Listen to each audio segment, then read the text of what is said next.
Yes, I am a Marxist. Yes, I am a Marxist. Yes, I am a Marxist. That was the infamous voice of the 20th century's most famous killer, Lee Harvey Oswald, a cold, satanically dedicated assassin who took the life of President John Fitzgerald Kennedy in Dallas, Texas, on Friday. Dictator. The anti-communist opponent for the debate was a Cuban refugee who operates a struggling little dry goods store in New Orleans, which caters to fellow Cuban refugees. The militant anti-communist who debated Oswald was Carlos Bringier. This was not Bringier's first encounter with Lee Harvey Oswald. A few days previous, Oswald had tried unsuccessfully to infiltrate Bringier's anti-Castro group. But let's listen to Bringier's account of this initial meeting. These are his own words. He writes, "Last August the 6th, a young American visited my store in New Orleans, offering to cooperate in our struggle against communism. He said his name was Lee H. Oswald. He asked for propaganda, so I gave him some anti-Castro material. He offered me his financial cooperation, which I did not accept. Then he tried to convince me of his value as a trainer for our Cuban refugees, as he had been a Marine. The following day, he returned and left a book entitled Guidebook for Marines, with his name on the first page. When 3 days later, a group of friends and myself were walking by Canal Street in New Orleans, we saw an American spreading Castro's propaganda with a big sign that started, 'Hands off Cuba,' and 'Long live Fidel.' The man was Lee H. Oswald, the same one who offered to train us to fight Fidel Castro. When he saw me, he was surprised. I came closer and started to argue with him. A few minutes later, some 80 or 100 persons were around us. Then I began to address the public, telling them that he was a communist. I told them about what had happened in my store and that he wanted the same things that were occurring in Cuba to occur in the United States. He wanted to see them and their children executed. The Americans started to shout, 'Traitor! Communist! Go to Cuba! Kill him!' One of them pushed him by his arm. I was going to hit him, but as I got closer to him, he extended his arms downward and said, 'Hit me! Hit me!' I reacted, controlling myself. When the police arrived, they arrested all of us. My picture in the official file had the number 112-726. Soon after dark, we got out on a bail bond of $25 each. Later, a trial took place with the attendance of some 30 Cubans. The police lieutenant who acted in the case declared that when he arrived, he only saw the yellow papers of Castro's propaganda on the floor. I declared in my defense, and others accused, saying, 'Your Honor, I deeply regret my appearance in front of this court, but at the same time satisfied because I am not guilty of any of the charges against the peace and the dignity of the city of New Orleans.' I then presented the facts. The judge was very impressed when presented the Book of the Marines as a proof of conviction. When the judge gave his verdict, he charged him, Lee H. Oswald, who happened to be the chairman of the Fair Play for Cuba in New Orleans, and also fined him with $10 for public disorder and an attempt against the dignity of the city of New Orleans, and he dismissed the charges against us altogether." End of quote. Now, let us go back to August 21st, 1963, and listen to this famous verbal exchange between Lee Harvey Oswald and the anti-communist Cuban, Carlos Bringier, over a radio station in New Orleans. Now, I will ask the identical questions posed by the two moderators on the broadcast. One moderator for the Oswald-Bringier debate begins by establishing the background of Oswald's New Orleans group, Fair Play for Cuba. This is the background on Fair Play for Cuba established by the announcer. First, for those who don't know too much about the background of the Fair Play for Cuba Committee, this is an organization that specializes primarily in distributing literature straight from New York. For the several years it has been in existence, it has operated principally out of the East and out of the West Coast and on a few college campuses. Recently, however, attempts have been made to organize a chapter here in New Orleans. The only member of the group to have revealed himself publicly so far is 23-year-old Lee Harvey Oswald, who is secretary of the local chapter of the Fair Play for Cuba Committee. He first came to public notice several days ago when he was arrested and convicted for disturbing the peace. The ruckus in which he was involved started when several local Cuban refugees including Carlos Brenguer, who is with us tonight, discovered him distributing pro-Castro literature on the downtown streets. Mr. Oswald and Brenguer are here with us tonight to give us opposing views on the Fair Play for Cuba Committee and its objectives. Now, I'll give you a very brief digest of some of the principal propaganda lines of Fair Play for Cuba. I use the word propaganda, rather I should say informational lines of the Fair Play for Cuba Committee. Number one, the principal thing that they insist is that the Castro government today is completely free and independent and is in no way controlled by the Soviet Union. Another cardinal point of the Fair Play for Cuba Committee's propaganda is that Premier Castro was forced to seek aid from the Russians only because the United States government refused to offer any financial aid. Earlier, I asked Mr. Oswald if he had ever or was ever a member of the American Communist Party, and he said that the only organization to which he belonged was the Fair Play for Cuba Committee. Mr. Oswald also gave me this rundown on his personal background. He said that he was a native of New Orleans, had attended Beauregard Junior High School and Warren Eafton High School, had entered the United States Marine Corps in 1956 and was honorably discharged in 1959. He said during our previous interview that he had lived in Fort Worth, Texas, before coming here to establish a Fair Play for Cuba chapter several weeks ago. However, there were a few items, apparently, that I suspect that Mr. Oswald left out in this original interview, which was principally where he lived between 1959 and 1962.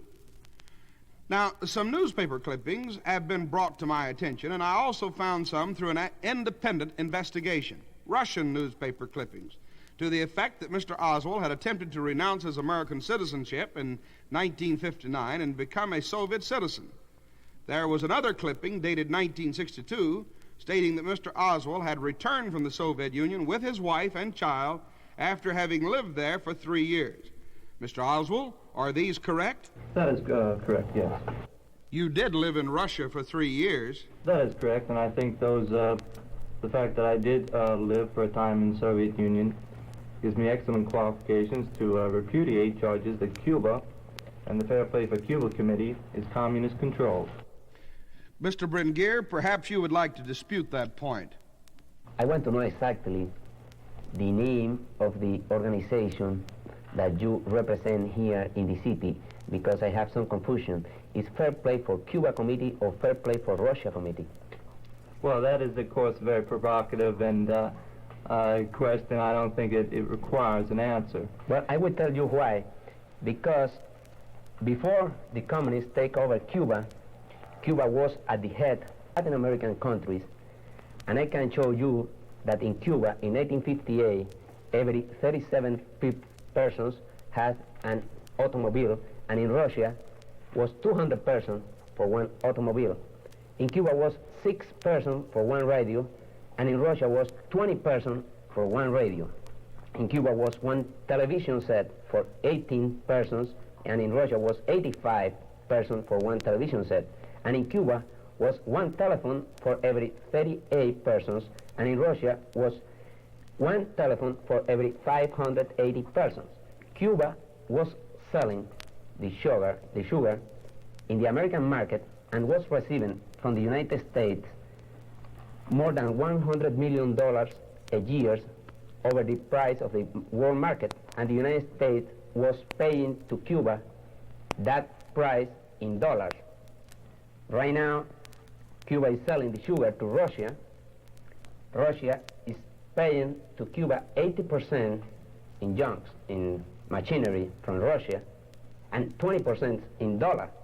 I think that Cuba right now is a colony of Russia, and the people of Cuba, who is leaving Cuba every day, who is escaping from Cuba every day, they disagree with you that you are representing the people of Cuba. Maybe you will represent the colony of Russia here in this moment, but not the people of Cuba. You cannot take that responsibility. Well, in order to give a clear and concise and short answer to each of those, well, let's say questions, I would say that the facts and figures from a country like Pakistan or Burma would even reflect more light upon Cuba in relation to how many television sets and how many radios and all that. This I do not think is a subject to be discussed tonight. The Fair Play for Cuba Committee, as the name implies, is concerned primarily with Cuban-American relations. Well, how many people do you have in your committee here in New Orleans? I cannot reveal that as secretary of the Fair Play for Cuba Committee. Well, is it a secret society? No, it is not. However, it is a standard operating procedure for a political organization consisting of a political minority to safeguard the names and the number of its members. Well, the Republicans are in the minority. I don't see them hiding their membership. The Republicans are not a, well, the Republicans are a established political party representing a great many people. They represent no radical point of view. They do not have a very violent and sometimes emotional opposition as we do. Oh, I see. Well, would you say then that the Fair Play for Cuba Committee is not a Communist Front organization? The Senate subcommittees who have occupied themselves with investigating the Fair Play for Cuba Committee have found that there is nothing to connect the two committees. We have been investigated from several points of view, that is, points of view of taxes, allegiance, subversion, and so forth. The findings have been, as I say, absolutely zero. Well, I have the Senate hearings before me, and I think what I have in front of me refutes precisely every statement that you've just made. For instance, who is the honorary chairman of the Fair Play for Cuba Committee? The honorary chairman of this committee, the name of that person, I certainly don't know. Well, let me tell you in case you don't know about your own organization. No, I know about it. His name is Waldo Frank, and I'm quoting from the New Masses in September 1932. The title of his article is How I Came to Communism, a Symposium by Waldo Frank, Where I Stand and How I Got There.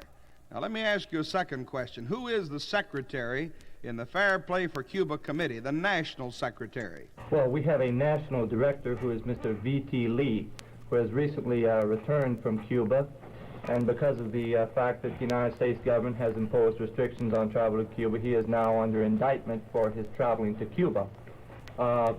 This, however, it's very convenient for rightist organizations to drag out this or that literature purporting to show a fact which has not been established in law. I have said that the Fair Play for Cuba Committee has definitely been investigated. That is very true. I have also said that the total result of that investigation was zero. That is, the Fair Play for Cuba Committee is not now on the Attorney General's subversive list. Any other material you may have is superfluous. Mr. Oswald, if I may break in a moment, I believe it was mentioned that you at one time asked to renounce your American citizenship and become a citizen of the Soviet Union. Is that correct? Well, I don't think that has a particular import to this discussion. We are discussing Cuban-American relations. Well, now, I think it has a bearing to this extent, Mr. Oswald. You say apparently that Cuba is not dominated by Russia, and yet you apparently, by your own past actions, have shown that you have an affinity for Russia and perhaps communism, although I don't know that you admit that you are a communist or have been one. Could you straighten out that point? Are you or have you been a communist? Well, I had answered that prior to this program on another radio program. Well, are you a Marxist? Yes, I am a Marxist. Well, what's the difference? Well, the difference is primarily the difference between a country like Ghana, Guyana, Yugoslavia, China, or Russia. Very, very great differences. Differences which we appreciate by giving aid, let's say, to Yugoslavia in the sum of $100 million or so dollars. The difference is, as I said, a very great difference. Many parties, many countries are based on Marxism. Many countries, such as Great Britain, display very socialistic aspects and characteristics. I might point to the socialized medicine of Britain. Yes, Mr. Oswald, I believe that any questions about your background are strenuous to any discussion tonight. I disagree because of the fact that you refuse to reveal any of the other members of your organization, hence you are the face of the Fair Play for Cuba Committee in New Orleans. Therefore, anybody interested in this organization would like to know more about you. For this reason, I am curious to know just how you supported yourself in the 3 years in the Soviet Union. Did you have a government subsidy? Well, as I Well, I will answer that question directly then, since you will not rest until you get your answer. I worked in Russia. I was under the protection of the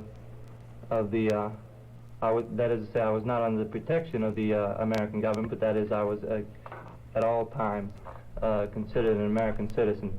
I did not lose my American citizenship. Well, did you say you wanted to at one point, or what happened? It's a long, drawn-out situation in which permission to live in the Soviet Union granted to a foreign resident is very rarely given. This requires a certain amount of technicalities, technical papers, and so forth. At no time, as I say, did I renounce my citizenship or attempt to renounce my citizenship, and at no time was I out of contact or with the American embassy. Now, may I interrupt 1 second? One of these two statements is wrong. The Washington Evening Star, October 31st, 1961, page 1, reported that Lee Harvey Oswald, the former Marine of 4936 Collingwood Street, Fort Worth, Texas, had turned in his passport at the American Embassy in Moscow on that same date and had applied for citizenship, and this seems to me that you had renounced your American citizenship if you had turned in your passport. Well, the very obvious answer to that is that I'm back in the United States. A person who renounces his citizenship becomes legally disqualified for returning to the United States.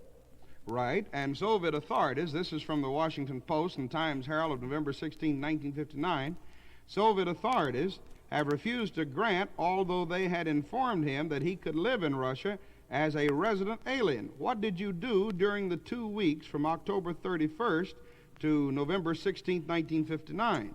As I have already stated, of course, this whole conversation, and we don't have too much time left, is getting away from the Cuban-American problem. However, I'm quite willing to discuss myself for the remainder of this program. As I have stated, it is very difficult for a resident, for a foreigner, to get permission to reside in the Soviet Union. During those 2 weeks and during the date that you mentioned, I was, of course, with the knowledge of the American Embassy, getting this permission. Were you ever in the building in Moscow where the foreign minister resides? Kuznetskaya? Kuznetskaya is the, well, that would be probably the foreign ministry, I assume. No, I was never in that place, although I know Moscow, having lived there. As a practical matter, Mr. Oswald, knowing, as I am sure you do, the sentiment in America against Cuba, we, of course, severed diplomatic relations some time ago. I would say Castro's about as unpopular as anyone in this country. As a practical matter, what do you hope to gain through your work? How do you hope to bring about what you call fair play for Cuba, knowing the sentiment? The principles of the fair play for Cuba consist of restoration of diplomatic, trade, and tourist relations with Cuba. That is one of our main points. We are for that. I disagree that this situation regarding American-Cuban relations is very unpopular. We are in a minority, surely. We are, however, not particularly interested in what Cuban exiles or rightist members of rightist organizations have to say. We are primarily interested in the attitude of the United States government toward Cuba. And in that way, we are striving to get the United States to adopt measures which would be more friendly toward the Cuban people and the new Cuban regime in that country. We are not at all communist controlled, regardless of the fact that I have the experience of living in Russia, regardless of the fact that we have been investigated, regardless of any of those facts. The Fair Play for Cuba Committee is an independent organization, not affiliated with any other organization. Our aims and our ideals are very clear and in the best keeping with American traditions of democracy. Do you agree with Fidel Castro when in his last speech of July 26 of this year, he qualified President John Fitzgerald Kennedy of the United States as a ruffian and a thief? Do you agree with Mr. Castro? I would not agree with particular wording. However, I and the Cuba into the sphere of activity of, let's say, a very dogmatic communist country as China is. Mr. Oswald, would you agree that when Castro first took power, would you agree that the United States was very friendly with Castro and that the people in this country had nothing but admiration for him and that they were very glad to see Batista thrown out? I would say that the activities of the United States government in regard to Batista were a manifestation of not so much support for Fidel Castro, but rather a withdrawal of support from Batista. In other words, we stopped armaments to Batista. What we should have done was to take those armaments and drop them into the Sierra Maestre, where Fidel Castro could have used them. As for public sentiment at that time, I think even at that time, even before the revolution, there were rumblings of official comment and so forth from government officials against Fidel Castro. Well, you've never been to Cuba, of course, but why are people in Cuba starving today? Well, in any country emerging from a semi-colonial state and embarking upon reforms which require a diversification of agriculture, you're going to have shortages. After all, 80% of imports into the United States from Cuba were two products, tobacco and sugar. Nowadays, while Cuba is reducing its product as far as sugarcane goes, it is striving to grow unlimited and unheard of for Cuba quantities of certain vegetables, sweet potatoes, lima beans, cotton, and so forth, so that they can become agriculturally independent. This was the end of the August 21st, 1963 radio debate.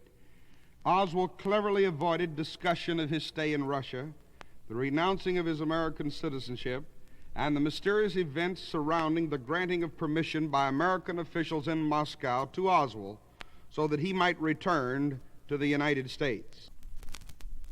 Some of the spokesmen of the far left insist that Lee Harvey Oswald was insane. However, it is a fact that he was not a raving maniac, but a cruel, calculating killer, according to the evidence turned up by the police and also as indicated by his own conduct most of the time. He had eaten at least part of his lunch while waiting for Kennedy's caravan to appear below him on the streets of Dallas. He was seen sipping a Coca-Cola shortly after he shot the president.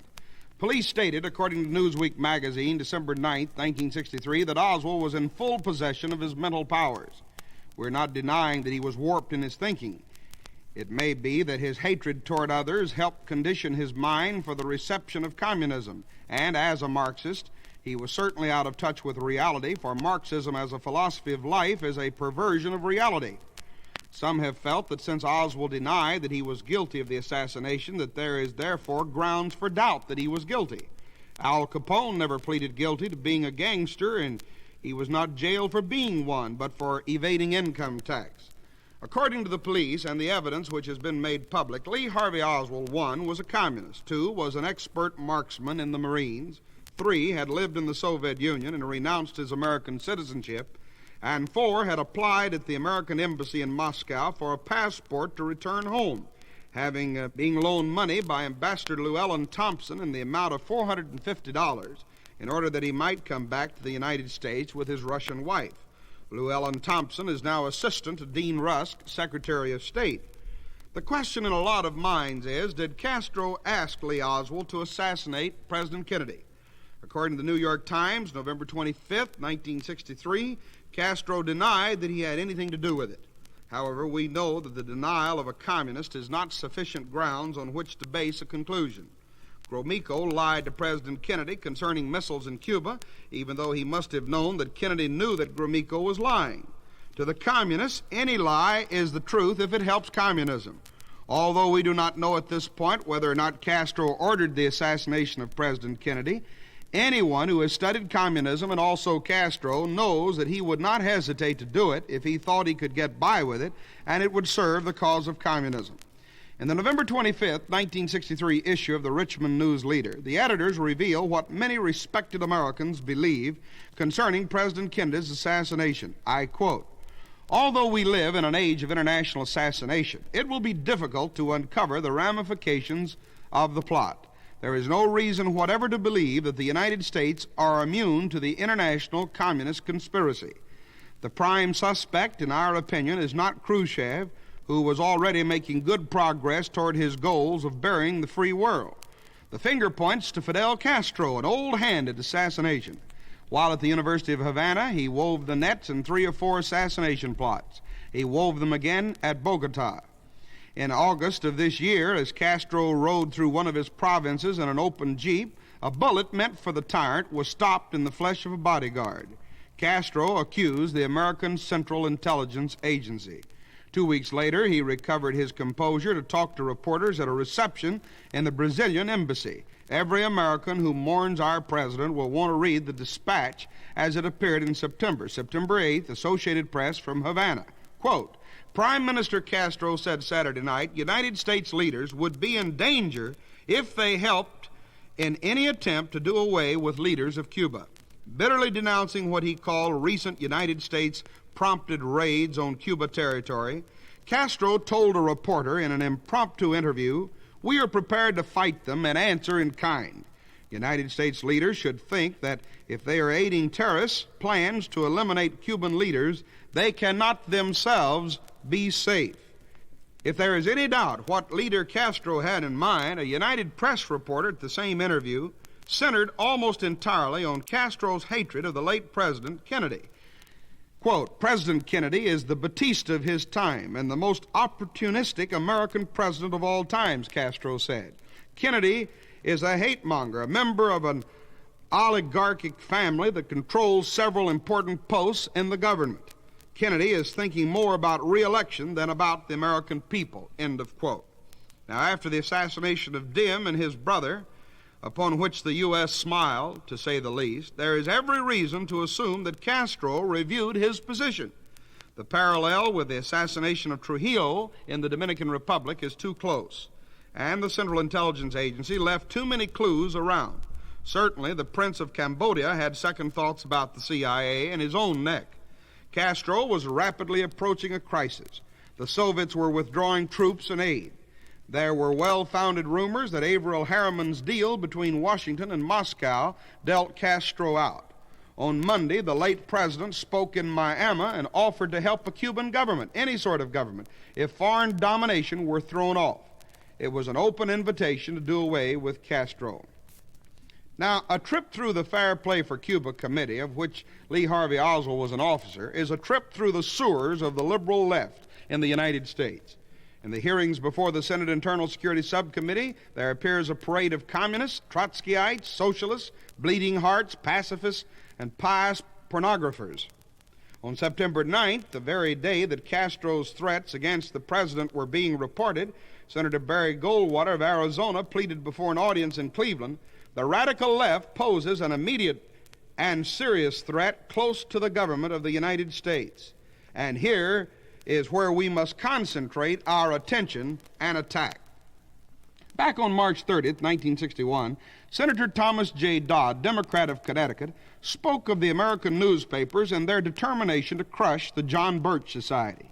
He said, but for some reason which I cannot understand, the press has not used this weapon anywhere near as effectively against the Fair Play for Cuba Committee, the various offshoots of the Communist Peace Offensive, and the other Communist front operations in this country, end of quote. The former FBI undercover agent, Herbert A. Philbrick, said of the pseudo-liberals of the far left, show them a movement like the Fair Play for Cuba Committee, organized under communist direction and with communist financial support, and these self-same liberals are just not interested, end of quote. It was interesting to see the chairman of the Fair Play for Cuba Committee, Vincent Theodore Lee, trying to deny that Lee Harvey Oswald had the official sanction of the national office to set up the Fair Play for Cuba Committee in New Orleans. It is especially strange that the organization should have waited until after Oswald murdered the president to publicly disclaim Oswald. Why should we believe individuals and officials of this organization and what they say when not under oath, since they invoke the Fifth Amendment when before congressional committees? Congressman Kramer of Florida stated on the floor of Congress March 15, 1962, beginning in April of 1960 and continuing for a period of some 14 months, the Senate Internal Security Subcommittee held hearings to determine whether the Fair Play for Cuba Committee was a subversive organization and thus whether it should properly be placed on the Attorney General's subversive list.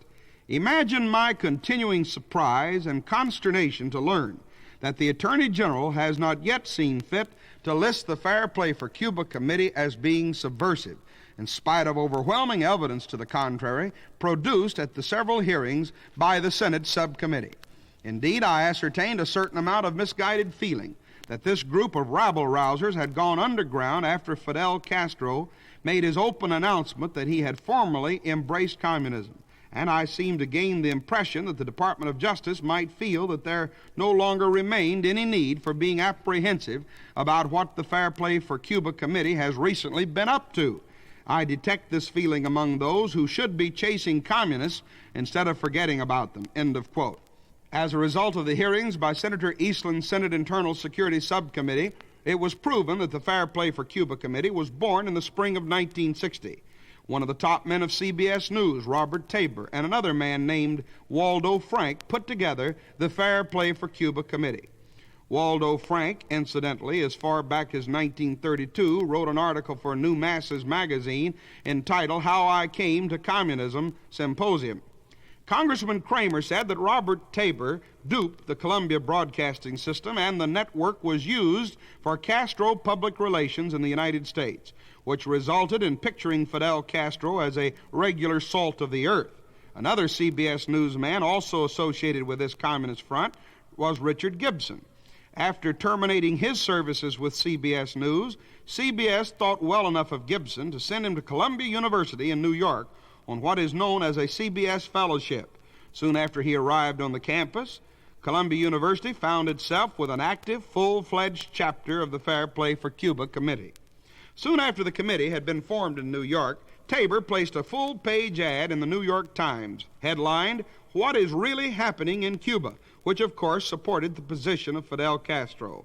Some of the best-known names in the far-left camp were listed as sponsors of this organization, including Negro author James Baldwin, Reverend Donald Harrington, Reverend John Papandrew, Professor Eugene Noble, and Truman Capote and Norman Mailer. The ad listed Waldo Frank as chairman and Carlton Beals as co-chairman of the Fair Play for Cuba Committee. The Senate Internal Security Subcommittee quizzed both Tabor and a prominent New York City physician, Dr. Charles A. Santos Bush, as to the cost of the ad and the source of the funds used to pay the bill of $4,725. Dr. Santos Bush admitted that their efforts to raise money for the ad through private and voluntary subscriptions fell flat, and aside from a few $100s they managed to raise, the funds came to Tabor and Santos Bush from the Cuban government. Santos Bush, incidentally, is registered as a foreign agent and, according to the latest count, is assistant pathologist at New York Hospital Cornell Medical Center. Congressman Kramer, in his March 15, 1962 speech, further stated, "The Attorney General's failure to place this group on the subversive list becomes all the more baffling when we consider that the annual FBI report for the fiscal year 1961 states, in part, FBI investigations also have shown that the Fair Play for Cuba Committee has been heavily infiltrated by the Communist Party and the Socialist Workers' Party, and these parties have actually organized some chapters of the committee. Both organizations, of course, are on the Attorney General's subversive list." End of quote. The Weekly Review, published in London, issue of December 20th, 1963, stated, concerning the Fair Play for Cuba Committee, organized in April 1960, the Fair Play for Cuba Committee represents a joint undertaking between the Communist Party and the Socialist Workers' Party, the Trotskyite communists, to defend, support, and otherwise carry out the aims of Castro's Cuba. With 4 chapters in Canada and 23 chapters in the United States, this communist organization is one of the most fanatical red networks in existence. Lee Harvey Oswald, one of the chapter chairmen, played an important role in the 6,000-member organization. When he pulled the trigger to kill President Kennedy, the Fair Play for Cuba Committee symbolically stood behind the stock. The Fair Play for Cuba Committee network effectively covers the United States and Canada. Communist fanatics, similar to assassin Lee Oswald, can be found in any of its local chapters. It is interesting to note in some areas the Fair Play for Cuba Committee holds its regular meetings in churches. For instance, in Los Angeles, the committee held periodic meetings at the First Unitarian Church, 2936 West 8th Street. Its minister, Stephen H. Fritchman, is listed as honorary chairman of the committee. Fair Play for Cuba chairman Vincent T. Lee, 35 years of age, according to the Tampa, Florida Tribune, December 15, 1961, is actually the son of Mr. and Mrs. Charles Tappan of New York City. When appearing before the committee of the Senate, Lee refused to answer whether or not he knew the Tappans, whether he was a member of the Communist Party or had ever received financial compensation from it, and all questions relating to his education, date, and place of birth. The Tampa Tribune article declared that Lee was known to have been a member of the now defunct Socialist Youth League. It is apparent that after Lee Harvey Oswald, Kennedy's assassin, returned to the United States from the Soviet Union, he immediately went to work for Fair Play for Cuba in New Orleans, where he was arrested for passing out anti-American literature on the streets of New Orleans. On Thursday, November 28, 1963, the Dallas Morning News carried a story entitled "Evidence Points to Red Activity," which included the following, quote, "A prosecutor has said that evidence found in the Oak Cliff room of Lee Harvey Oswald proves he was an active worker in the communist cause. Assistant District Attorney William F. Alexander said the evidence included letters in which a communist leader thanked Oswald for past services. Alexander said part of the letters were written on Communist Party of America stationery, while others carried a Fair Play for Cuba letterhead. All of them were written in recent weeks and were signed by the same man," the assistant district attorney said. "He is a New Yorker who is an active communist," end of quote. On Friday, December 20th, 1963, Robert Beatty Fennell, 29, of San Francisco, was arrested by the United States Secret Service in nearby Berkeley. Fennell carried in his pockets notes exclaiming, "My immediate goal, the assassination of President Johnson." Fennell admitted that he also was a member of the Fair Play for Cuba Committee. Men and movements of the far left are engaged in an indisputable psychological warfare effort directed against the anti-communist and conservative patriots of the United States. The liberal establishment has used the hideous assassination of John F. Kennedy as a weapon for the destruction of old-fashioned Americanism and the grassroots anti-communist movements in this country. But the American people and their Congress have become their real target. Actually, this effort paid the same price as John F. Kennedy did. Prior to the assassination of Mr. Kennedy, we already were being successfully conditioned into acceptance of this delusion that communism is no menace here in America. The consequences of our stubborn refusal to combat this evil internally could be more tragic than what happened at Dallas on November 22nd, 1963. Since this is a battle for men's minds, the far left is determined to manipulate public opinion in order to socialize American economy and throw this government into a world government state. There are federal laws that would eliminate the Communist Party and would thus do away with the communist threat internally if enforced. Had these laws been enforced during the Kennedy administration by the Justice Department under the Attorney General, Mr. Kennedy would probably be alive today. The Justice Department failed to enforce the law of the land, that is, to arrest those communists who had refused to register as agents of the Soviet Union and put them on trial for treason.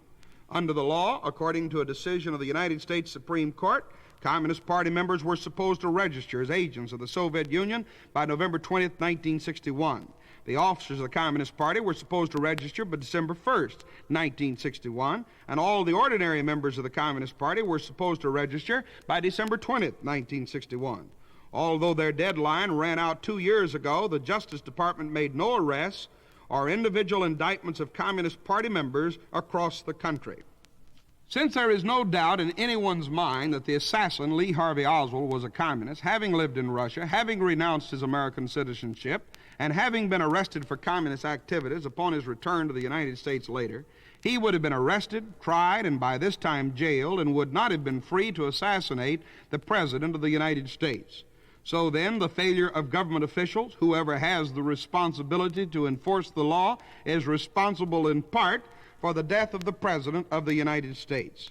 Because of the tremendous influence of communism internally and its liberal allies, the American leaders in the realms of religion, politics, and education have not adequately backed the federal government's investigations into communism. Since the federal government cannot operate in any field where there is no public support, the failure of educators, clergymen, and government officials to back internal investigations into communism and to take action as a result of these investigations has made it possible for a communist assassin to take the life of an American president. In fact, investigations into communism and the prosecution of communists have been discouraged by many leaders of the American community for the last 10 years. The assassin of John F. Kennedy, Lee Harvey Oswald, according to the FBI report, may have been acting on his own in the killing of the president. If he did it on his own, it does not alter the fact that communism did it, for Oswald was an indoctrinated communist. If he did it on his own, it was obviously not a snap judgment. The evidence indicates that he tried to assassinate anti-communist General Edwin A. Walker in Dallas on the previous April 10th. Lee Harvey Oswald's widow said that the night of April 10th, her husband told her boastingly and excitedly that he had just made an attempt on the life of General Walker. Oswald apparently was an assassin who had plenty of time to think over the entire question of assassination. If Oswald did assassinate the president without outside instruction, what could have been the more immediate circumstance which led him to do it, other than the fact that he was a communist? The president had made a speech the Monday before he was killed in which he indicated that if the Cubans would get rid of the Castro government, our nation would help them rebuild Cuba. Just as Oswald assassinated the president, so communism aims to assassinate humanity, civilization, freedom, morality, and God. We must wake up or perish. The continually expanding power of the communist conspiracy in our nation is frightening to any informed person. For America to be saved from this cruel conspiracy and its powerful allies, there will have to be an awakening of the American people on an unheard-of scale. The help of God is essential. Whether we like it or not, we're all in the struggle between the forces of Satan and truth. To refuse to fight back merely aids the enemy, who is moving ever closer to complete enslavement of us all. Let us all resolve to do our part in this all-important struggle for survival, and never forget that to win we must remain loyal to our God and Savior. On this crusade of the century, let's resolve to go with God.